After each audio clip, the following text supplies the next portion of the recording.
छोरा मान्छे हो तिमी, कतिपय कुराहरू मनमै होला, कतिपय कुराहरू मुख खोलेर भन्न नसक्ला। जिम्मेवारीहरू धेरै छ तिम्रो काँधमा। कहिलेकाहीँ त्यो घर परिवारले नबुझिदिँदाखेरि आत्तिन्छौ होला तिमी पनि। बस तिमी सङ्घर्ष गर्न कहिले नछोड्नु। त्यो घर परिवारले नबुझ्देला तिमीलाई पनि। कहिलेकाहीँ तिमी पनि रुन्छौ होला, आफूले आफूलाई सम्हाल्ला। तिम्रो सपना एकातिर र तिमी एकातिर। तिम्रो पनि त रहर होला, कतिपय तिम्रो पनि सपना होला, तिमीलाई पनि इच्छा होला।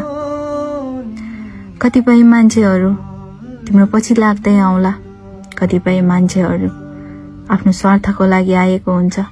हर कोही मान्छे तिम्रो लागि आएको हुँदैन। विश्वास गर्नु भन्दा अगाडि मान्छे चिनेर मात्रै विश्वास गर्नु। र तिमी सधैँ आफ्नो सपनातिर लाग्नु। एक दिन कसो सफल नहोला र। सङ्घर्ष गर्न कहिले नछोड्नु। सफलता एक दिन अवश्य हुनेछ। नआत्तिनु तिमी। अरूको ठाउँमा छ, धेरै गाह्रो हुन्छ होला। कहिलेकाहीँ आमाको याद पनि झ्याप्पा आइदेला।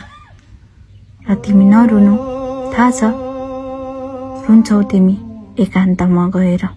तिम्रो मनको पीडाहरू हर कोहीलाई भन्न सक्दैन, त्यो बुझ्छु। तिमी पनि रुन्छ, थाहा छ। भिडभाडमा तिमी रुन सक्दैनौ, कतै एकान्त खोज्छौ तिमी पनि, थाहा छ, बुझ्छु। तर पनि तिमी नआत्तिनु। बाटोमा हिँड्दा ठेस लाग्न सक्ला, जोगाएर हिँड्नु। कहिलेकाहीँ मन पनि धेरै दुख्ला, नआत्तिनु तिमी।